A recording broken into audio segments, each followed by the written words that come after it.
asala pe pas Kofi au monde là on passe à nini yo sala no pas Kofi te Kofi a bengi soza attaché de presse na été boso a yakité bato asala na bango na ba yakité nino elongwe biso do sana do sala musala et ma journaliste do sala musala avec toute impartialité sa parti pris yetanga yete ya biso nini Kofi Olomide aza toujours légende bi champion adol tanga moni maniki azolia et bi ba fourchette ala wana mais allié na maboko ye moi solo bango bi ana quartier latin poison salagate o ezanda kunanga je suis un peu grippé là, mais je suis venu parce que c'est notre maison, c'est notre vieux. Pourquoi abengi angonda kunaye mobali na de fait babi a perd son âme aza l'un des voyages soldats il y a quartier latin perd son âme maniké aza mama ya bana na ye quartier latin et gros on a problème on a maniké té bon to bengeka concert na biso parce que ami commis ça concert na biso aye allié wana sali 3 tours agoto kabiloko 3 tours allié Kofi mo alobi ko lia ko mela eza goge pito mona ki yango batu basali 3 tours bien que batu basali 3 tours ya lia wana me biloko etikala ki kakebele to alaki wana na bakisinjo manike aye ayokuta nde biso atali ba propos ya manike o Kofi Olomide abetie karalinga ni manike Kofi aya apese biso munoko Kofi ne mobali ne kati Kofi pena aya apese biso munoko dende apesa Kofi mbote Kofi antimi na mutuboe e kokagite yalinga Kofi asandeni yalinga Kofi pena ayamba ye apese biso munoko apese pe mbongo parce que na moni na sala analyse moko manike so zolo ba mwana nyosto zolo ba alingaki alia après ko lia ba pese na mbongo yebi en tout cas Mathieu Bonche très simbelenga yalingaki mage no Kofi apese mbongo bilei o aliaki wana eza niveau mbongo nga zoate ngana osenga na ba journaliste o ba chroniqueur ya musique o baza sa déontologie journalistique ba ko respecter Kofi parce que biso toza ba journaliste to sala analyse objective puis responsable to finga raté to lo ba vérité pour permettre ba ministère ba kende de l'avant to ana besoin ya musique na bango wana sans exception ba musicien nyoso nga na sala musala avec impartialité na finga mutute vérité na ngai bo supporter yango et permettre bino bo améliorer musala après sa invitation biso nyoso tozalaki wana meba oyo bazalaki te pourquoi bazalaki te parce que Kofi abengisa bango nyoso tout donc bango balaki disponible te kana temps au Canada wana le 18 janvier 2021 au Kofi akalaki po abengisa presse c'est pratiquement inconcevable ça pour autant mamsuto yoka bango ba raison pourquoi pousser on le 17 wana pona mona ke baza batu ya batu ba comme ba journaliste ya batu ba comme ba journaliste ya batu mo boy soki ba yaki engé permettre bango te basala la parfaite collaboration na batu basala na bango wana o peut-être nazo akizete ba luka un tout petit peu ba vouloir Kofi Olomide mais comme on a ba action à générosité la bonne foi la bonne volonté au Kofi Olomide sana yango ya go bengisa ba journaliste ezalate to ba mise belé banakin awa bon ba o baza absa du pays là to comprendre na biso yango mais ba o banakin ba bengisa ibanani.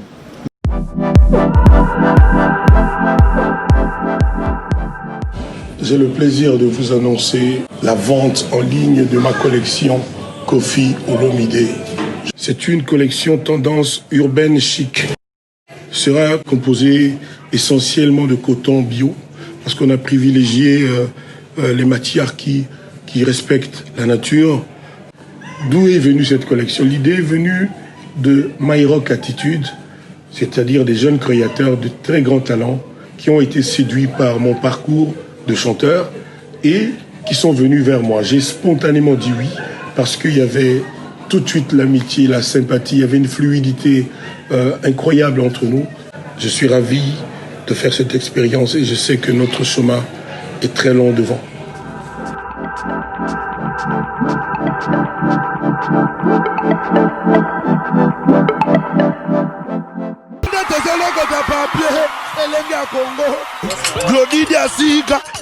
La mignonne, hey, la mignonne, Tracy Mbelenga bro, Tracy Mbelenga bro, kata.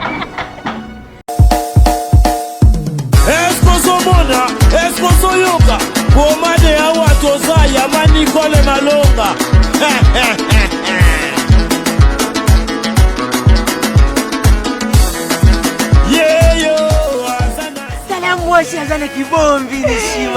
oyo akanisi Singapour vraiment manebino aza ya kotonda aza na 3 chambres, salon, cuisine na salle de bain.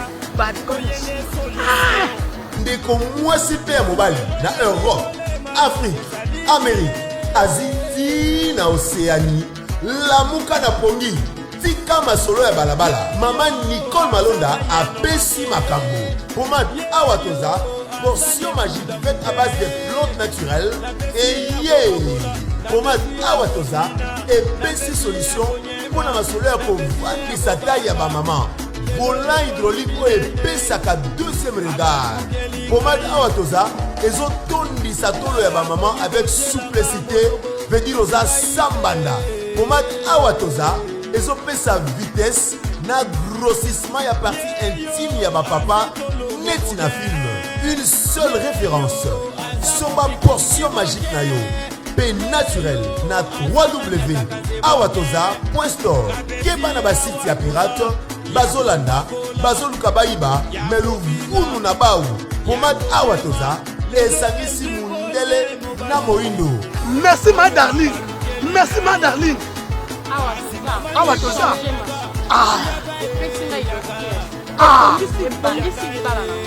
Na Awatoza. Ba mama ba sepeli, ba papa ba sepeli. Yaga. Manicole Yaga. Manicole la bakola. Vraiment, il est drôle ce garçon. Chérie, faut suivre. Mais pourquoi tu finis la réunion? Tu ne vaux rien, tu ne fais rien, sors de chez moi. Bima! Je suis ton mec. Yo!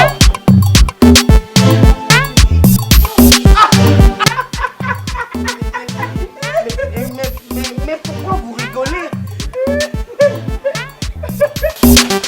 Mais c'est pas que je t'avais demandé de partir. Qu'est-ce que tu fais ici? Qu'est-ce que tu fais ici? Chérie, hier tu disais, tu donnais des éloges. Mais c'est toi qui as fini toutes mes forces, chérie. Allez, je suis là. Tu ne vaux rien. Je vous envie. Je vous envie. Mon amour. Chérie. Oh, mon ami. Voisin. Mais voisin, entre nous soit dit, mais coloniaux na mona kona mwasi na yo ya munene, bolekaka pourtant yo zanzoto mike, excusez-moi. Bolekaka toujours en harmonie, boza koseka menga, mwasi nanga, quel que soit munene nanga, awuti ko benga nangai libanda. Je sais pas, c'est quoi ton secret? Mon secret n'est pas vraiment un secret. Ah bon? C'est un secret de Poulichelek. Contrôle technique. Oh, contrôle technique. Contrôle technique. Oh, bah c'est qu'on a mis tout kayango. Contrôle technique fait à base de plantes naturelles, moringa, tangawizi et aloe vera. Contrôle technique et bon d'ici les bananes.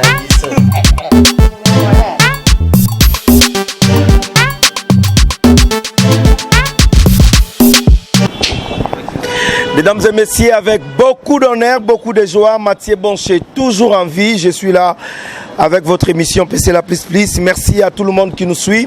Merci à Tracy Mbelenga Pro, merci à Glody Diasuka et pourquoi pas à tous mes partenaires. Je suis là avec mon boulot. On va parler avec Prince Bakali de la presse congolaise. On va parler par rapport à l'invitation des Quadracora W King Kofi Olomide, Nenga Bengsaki, journaliste. Nous là, les journalistes, Tolobi, merci à l'artiste et musicien Kofi Olomide parce qu'il a payé Bisso Valère, à honorer Bisso. Pourquoi pas Bisso Petope Saye, merci. Nabi Gatoza qui est belé. Na journaliste internet, il y a télévision, tout ça qui est vraiment moi belé. Je dis déjà merci beaucoup à Sam Kunku le nécessaire et à Aimé Kunku à Hotel Abisso. Merci à Malela de Londres, prêtre des prêtres Malela de Londres, respect à vous.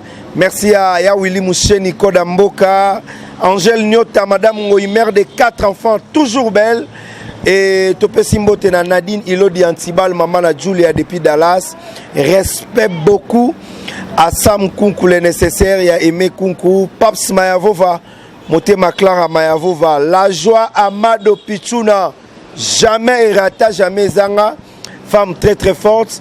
Et pourquoi pas Matou Idol, il y a Deborah Bofando, correct, couple Kitoko, na Pesibino Bambote, Ebele, à Trésor Tracy Makwissa, garçon de disque Motema, Irène Louzaya, Maman CC depuis Paris, respect à vous. Prince Bakali, bonjour. Bon chez Mathieu, bonjour. Bonjour aux fidèles internautes, Nyostou. Il y a Elenga Congo, encore deuxième numéro, depuis 2021, a bel et bien commencé. Merci na boss Nangaï de la nation, tonton Madamanga Pichu, boss lady la française la plus belle. Merci na différents partenaires, puis sponsors officiels. MHLMB Resto Bar, Marie-Hélène Linongi Mama, tous à la Naouileriwana. Presque tous les jours, bon séjour à Kinshasa. Et il y a Gauthier Mascotte, l'homme des grands événements, grand frère propre à Palais. Il y a Gauthier Mascotte, leader à Londres. Et maman Emilie Nzemba, tous pépélés à Mbetolo, ma maman chérie Nakati à Londres. Champion à Dole. Mokonza La Rochelle, Djipa Mystique, Pala Mystique. Il y a Ouli Pensienne, les bailleurs de fonds, merci à vous. Dédé Lukasi Kashmani. Il y a madame Mamisa Lukasi Kashmani. Et puis, 2023, tu vas voter avec modération, avec force. Deo grâce qui m'aime futur honorable et tu vas voter parce que tu peux yo Mathieu Bonché, ba question na yo, ba réponse nangai Prince Bakali. Voilà, merci beaucoup mesdames et messieurs, je suis avec lui Prince Bakali le 17 janvier. Bisogno Sozagi na 7e, c'est invitation, il y a Kofi Olomide. D'abord comme on a invitation Kofi Olomide à fêter la presse congolaise et ça la Kioboni. Joie à Makassi parce que comme on a déjà artiste et assez penché la presse congolaise, tant nationale qu'internationale, ils ont déjà considération, ils ont honneur. Baza mi balete sa polémique.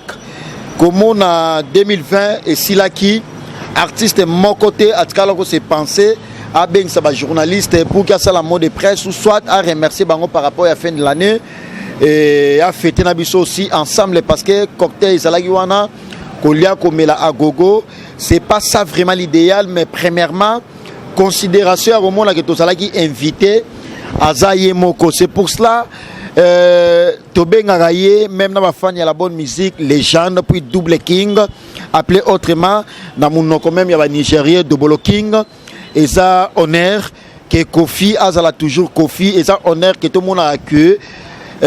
Kofi a zomé KMP, Koko Tsabiso, quand on a innovation, et ça fierté. Donc, HB Balou, mais au contredire, ngate. Na mambo na olobela ba ya wili pensier na ba champion adol, donc pour moi c'était une fierté. Voilà, merci beaucoup journaliste ba Sepelaki par rapport à Kay à Kofi Olomide ou à mbaki ba journaliste ebele, mais parmi l'invitation na mon ebe ba misusu ba yakite ba misusu pe ba yaki, mais lelo yo tant total ba maramu ya boye. Qu'est-ce que peut dire à Kofi Olomide? Merci Kofi. Parce que Azalaki absent du pays, si je ne me trompe pas, Naza porte-parole, n'a été Naza chroniqueur et à musique, Naza journaliste. Je ne suis ni attaché de presse à Kofi Olomide. Ils ont juste tant au la analyse, il y a bien surtout Yanganayo. Ils ont la analyse objective puis responsable. Tellement Batouba Sepela Nayango analyse à Awa, insanité, injure et zalagate. Toloba juste la vérité parce que beaucoup de personnes ont besoin de la vérité pour permettre Bissotos à la développer, pour permettre Bissotos à la cultiver puis civiliser harmonieusement. Sur ce, Kofi a un droit à Rosalana Batou, il analyse bien, la musique congolaise, tout dans l'ensemble, analyse bien. Pour se propulser, qu'il est de l'avant. Bissotos finga raté. Au moni Kofi alagi absent du pays, ba festivité et les kaki azalagité. Tanga zongi, biso doza presse, doza ba partenaire na bango, plénipotentiel. Alors tanga zongi abi non, il faut na bengi sabatuana na solana bango sans exception aucune. Apesa ki invitation na batu nyonso obino pe boyebi wana. Apesa ki invitation. Biso nyonso tozalaki wana meba oyo bazalaki te. Pourquoi bazalaki te? Parce que Kofi a bien ça, il tout. Donc, bango ba alaki disponible était au Canada le 18 janvier 2021 au Kofi a Kala, il peut bien sa presse. C'est pratiquement inconcevable. Ça pour autant Mamsouto Yoka Bango. Bah raison là pourquoi a poussé en le 17 wana. pona mona ke baza batu ya batu bakoma ba journaliste ya batu bakoma ba journaliste ya batu mo boye soki bayaki engé permettre bango te basala na parfaite collaboration na bato basala na bango wana o peut-être nazo accuser te balukaka un peu tout petit peu ba vouloir Koffi Olomide mais comment on a ba action à générosité la bonne foi la bonne volonté au Koffi Olomide sana yango ya go bengisa ba journaliste ezalate tona ba mise belé bana kin awa bon ba o baza absa du pays là tu comprendre na biso yango mais ba o bana kin ba bengisa ibanani mais Koffi a eu déjà courage bonne volonté on a na bonne foi ya go bengisa biso pourquoi vous critiquer pourquoi vous y a pété pour abengisa ibino c'est que vous allez ba journaliste ya batu voilà polémique moi s'est créé parce que l'artiste musicien W King Koffi Olobaki tangu la reine mère chanteuse à Congo azoyemba il faut ba caméra kangama ba téléphone parce que bato bazaki libanda lwa ba ya Willy Musheni Koda Mboka ba landu muzinga mokonza reine mon vieux ba ya Willy Pensele ba champion wadol ba ya Gauthier mascotte ba tala à partir Instagram na ye mais ba doit créer pourquoi pas Cindy yembaki et monanité boyebo non est-ce que Cindy biso nyoso toyebi yango ko faire beta ba concert na ba fikine jamais tikala ko interdire j'allais dire excusez que bo filmer yango te tenez vos téléphones suivez vos caméras jamais Koffi n'a jamais dit ça mais à jour wana yemoko a supplié ki yango avant que Cindy amata na podium donc ça va filmage musu Mathieu bon chez lenga Congo to mona ba image a signé les kaka mais à jour wana il fallait poser des questions pourquoi Koffi a dit ça c'est tout simplement parce que alinga ki image wana la partie de la chanson et les canaux Instagram na ye ba musicien nyos tout basala ga yango la fois passée sa polémique j'étais avec Kisinjora on avait assisté na répétition à Fali Poupa retourne ye tanga utaki obeta na ba musicien na poto tanga zonga première répétition et ça na une partie à chanson même na ba ken piana a ça ibangwa bi mutazo image oté a interdit ça na ba téléphone ba filmer yango mais pourquoi ya Koffi Olomide et comme aka polémique ya Koffi Olomide et comme aka mabe pourquoi ata muta osala likamu na ndenge ya polémique te ata muta osala likamu na ndenge ya malamu pourquoi ba komisa yango polémique ba s'accaparer na yango ba linga mpe ba manquer ba respect wana za ba manquement ya respect muto a considérer bino na ndenge wana considération à haut niveau ya haut niveau merci pourquoi bo memango na ndenge mobo ya koluka neti bo dimne artiste Koffi aza très intelligent et ba nina osala ayeba nina zo sala bref ba linga ki batu ba éteigner ba téléphone ba caméra na bango parce que Koffi avait besoin ya rejoindre partie ya nzembo wana ya Cindy nga oyembela yango a tchango na page Instagram na yi mais le reste ba miseto bando yeba batu baswaki bango Koffi baswaki ye tout machin baswaki bango polémique moko eza faux débat voilà faux débat parce qu'à la fin aussi Cindy a pesa ibatumbote ayaki a pesi batumbote merci beaucoup et bravo félicitations à l'artiste musicien de notre pays W King Koffi Olomide ba Koffiette na ba Koffifi ba Mama Riva na London la diva ba talagi biso Mama Rifa na Londres Mama Rifa na Londres je vous salue maman voilà mais ba propos ya maniqué par rapport à Koffi Olomide eza nini ayaki alia meli à la fin na mona ba biloba loba moko boye pourquoi oyebi champion adol tanga moni maniki azolia oyebi ba fourchette ala wana mais alien na maboko ye moi solo bangwa bi ana quartier latin poison esalagate o ezanda kunanga pourquoi abengi yango ndaku na ye mobali na ye défait babi a paix à son âme aza l'un des voyageurs soldats ya quartier latin paix à son âme manike aza mama ya bana na ye quartier latin et gros on a problème mon a maniqué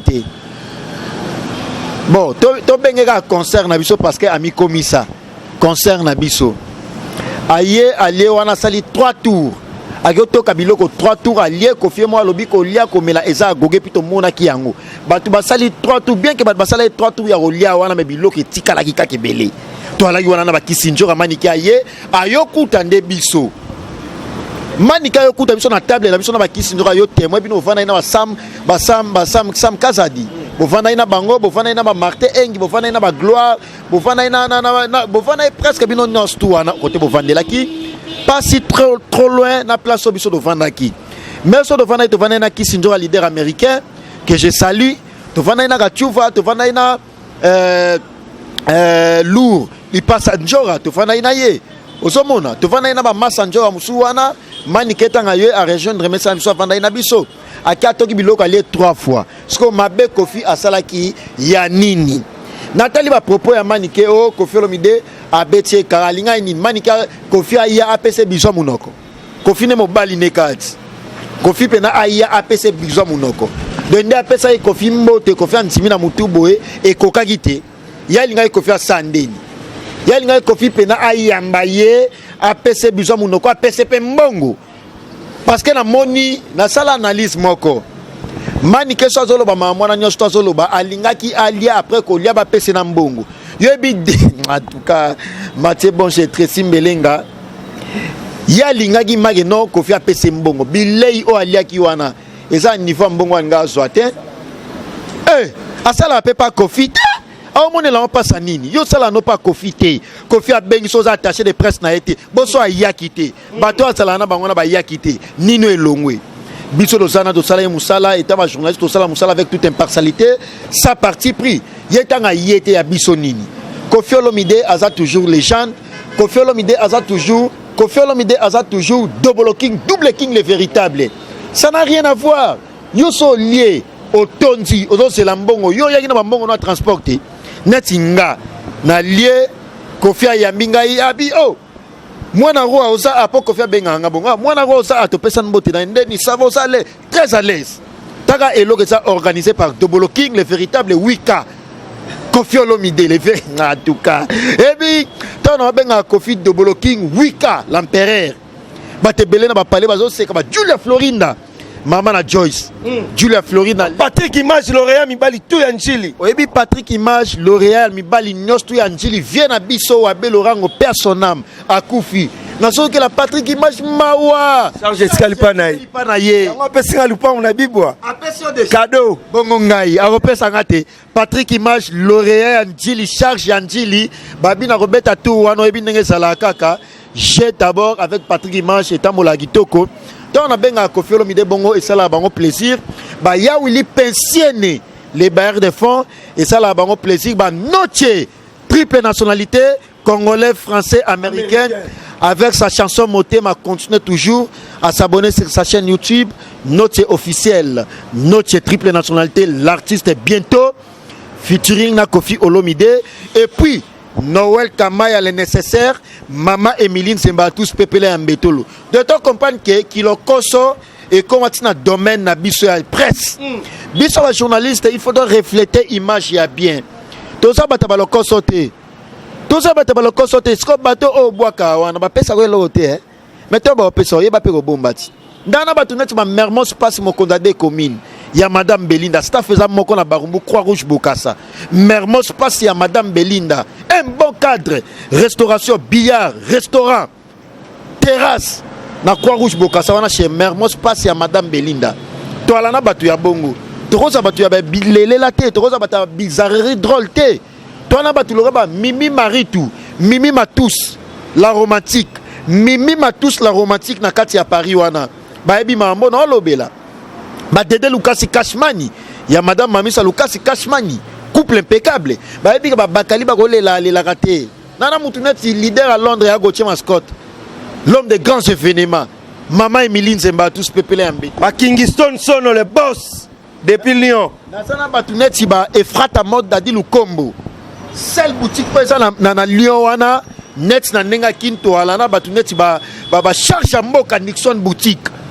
Chaque Jamboka Nixon boutique na ba C17 bola na ndenge ya Londres na ndenge ya France et salaka et frata mode dadi Lukombo tona batuneti ba James Kabengele l'homme des immeubles l'homme à niveau avenue moko des immeubles tona batuneti prêtre azamoko Seka Luseka prêtre ya Willy Mouché dans parlo ko tout wana identité code mboka ya Willy Mouché vient nga bientôt na mabele sko yebisanga yo linga ikofa leisa yo akabelo na mbongo mwana musala no kati de o sala ki wane kokaki te yo linga ya kabelo mbongo ndo yaki ano ala na mbongo te mot d'ordre respecté tolataki pembe pe il faut mona ni na betaki na beti ba pembe Jean-Paul Welly de London JP avec sa fondation Wellpay construisons l'avenir ensemble. Jean-Paul Welly avec sa fondation Wellpay motema ya Merveline maman na Kenaya na kata Londres amemela inga ba plan mo ya ba pembe na lataki na Kena on ninga relax mais basket e kuba na se Confisco Kofi viewa na beauté zo se multiplier de plus en plus il faut mon Kofi à l'attaquer Kofi nzoto pété et puis au mona itene na ndo pesa mbote na Kofi na protéon Kofi ta benga mwana roi la pesa mbote na to pesa mbote ndeni mwana roi sava na bisava bosamboka double king wika parce que vous ça na combo na comment les ateliers mo mi pesa ba combo celle combo o Kofi a mi pesa oti lelo batu ba respecter pe ba benga raye et ça Rambo les vieux Rambo tebi film Rambo non Rambo 1 Rambo 2 Rambo 3 tebi film wanati tebi signification na onde total la ngo Kofi celle comment mi pesa et ça Rambo et ça comment ba fan ba pesa ye double king et ça comment ba fan ba pesa ye double king bozo ngo na ninga ba bete moi na soka pona za la king c'est que papa na za la de king king na français anime et ça roi king wana ça en anglais. Alors, yo rosala roi te sa papa no azala roi. C'est que papa no azala roi a hérité kaka. C'est normal, ça polémique. Kofi azal légende ya musique en mboka na biso. Ngana osenga na ba journaliste ou ba chroniqueur ya musique ou ba sa déontologie journalistique, ba ko respecter Kofi parce que biso to za ba journaliste to sala analyse objective puis responsable to finga raté. To lo ba vérité pour permettre ba ministère ba kende de l'avant.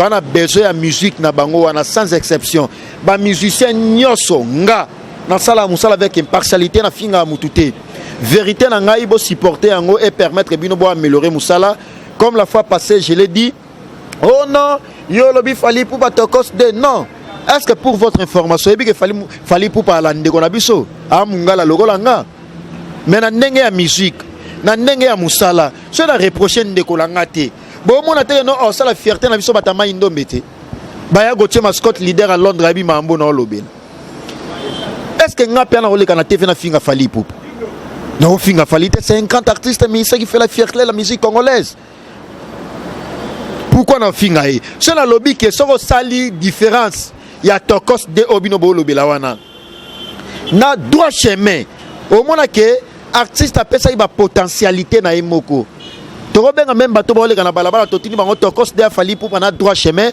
album nino bato ba sepela na makaso mona bato ba olobage non droit chemin pour droit chemin ça na ba mama na chati le betaka ti le na ba boîte ti le na ba fête betaka wana mta contredire ngate mais tokos de yebisanga par featuring ya nino na nina jeune na biso na mususu daju yesa ba chani ne so beta mais so ji droit chemin ba nsemo nyoso beta nyoso liputa Orgazi, yo no comparons la chanson avec Nino, na Dajuana.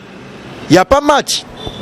Fallait penser à potentialité parce que Allah a besoin à prouver de quoi qu'il est capable état artiste mais ça peut ça sa potentialité mais na Tokos de on n'a pas remarqué l'artiste.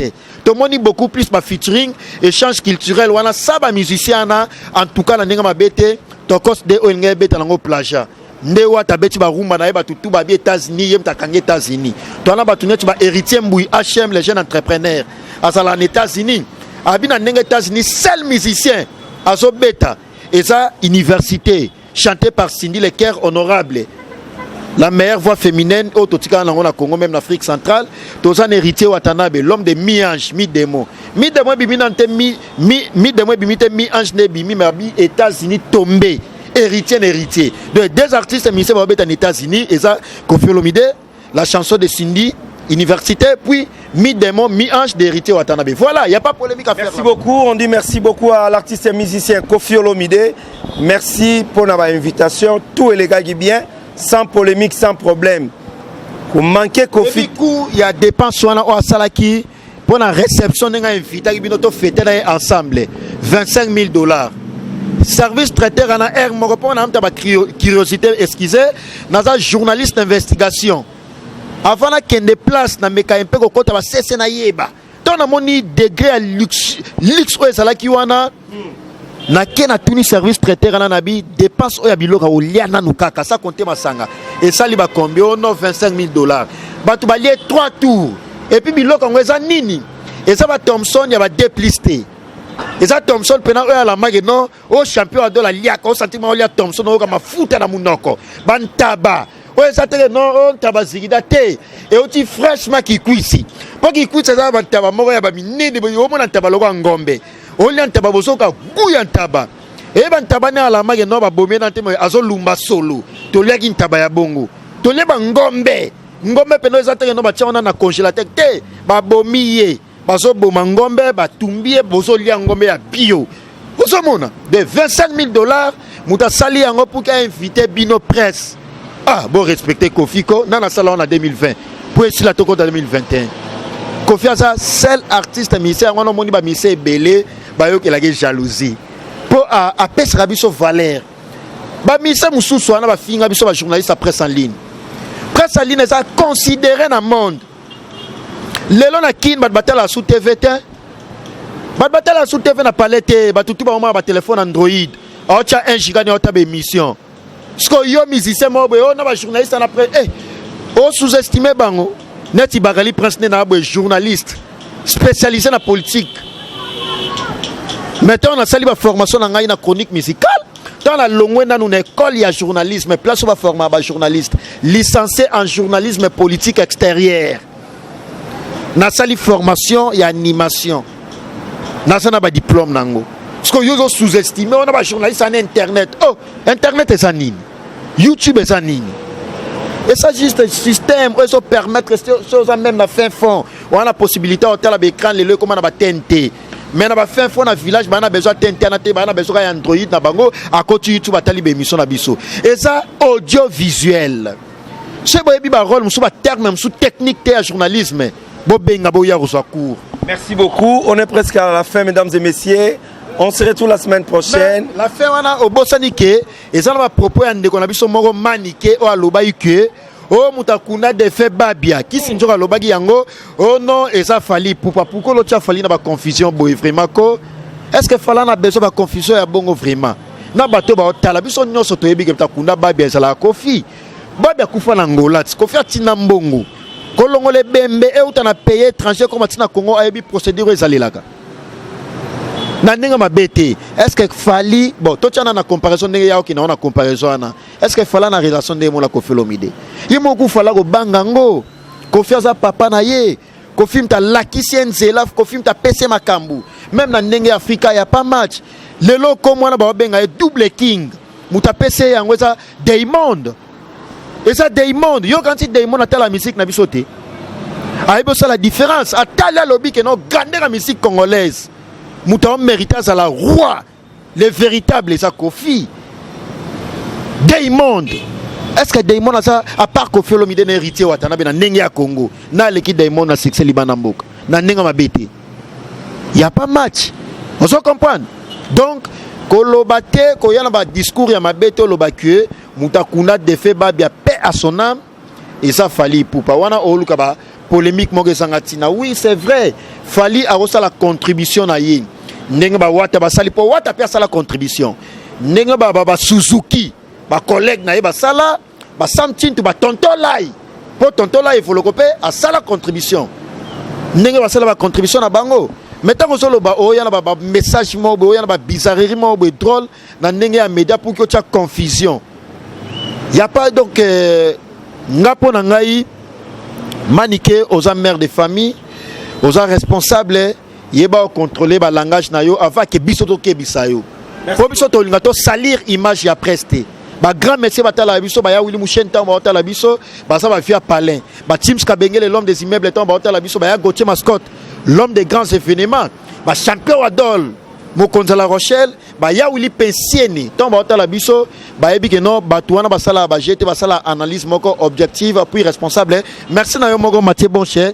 Merci na patron na ngai de la nation tonton Manamanga ya Pichu boss lady la française la plus belle. Merci na Mbelenga Tracy, mutu na ngai ya kala na madame na Glody Diasuka. Merci à Dadi Lukombo boutique Frata mode donc boutique d'Assé Moko. Respect à vous. On se retrouve la semaine prochaine mesdames et messieurs. Kingston Sono le boss depuis Lyon. Respect à vous, Sam Kunkouya, Aimé Kunkou, les nécessaires. Respect beaucoup à Léa Dimbi, maman sociale depuis Ottawa, la canadienne. Yonalandu Muzinga Mokonzi à Rennes, sans oublier Jacob Ofando depuis Istanbul, Badi Vegas Nagaz. On se retrouve la semaine prochaine et merci na les grands graphiques ya Mboka Nabiso donc Yazala Nabiso Ernioso Junior Luemba de Kappa. Junior Luemba de Kappa, respect à vous et merci beaucoup à Patrick Image na Eteni Amabele lauréat Charles Gentili Patrick Image avec force Babio PC Mabele Mabele qui totikali gana totikali na mais bien que aussi le pango nga comme na carte Patrick Image na reçoit pe kanga lo. Merci beaucoup mesdames et messieurs, on se retrouve la semaine prochaine. On dit merci beaucoup nous là la presse congolaise à W King Kofi Olomide pour la geste parce que considération de l'Egignos aux autres danger son réputation bebayo ba considérer yote pas si mikolo na mikolo mais Kofi Olomide quand même à respecter qui presse congolaise à qui pas guité aux la journaliste à presse saline oh wa biso nyonso aliaki na biso abini na biso ameli na biso. Merci à Kofi Olomide et merci beaucoup à Malela de Londres, respect à vous. Yona Trésor Tracy Makwissa, garçon de disques. Mon thème, il y a Irène Louzaya. On se retrouve la semaine prochaine. Maman Cécile, bye.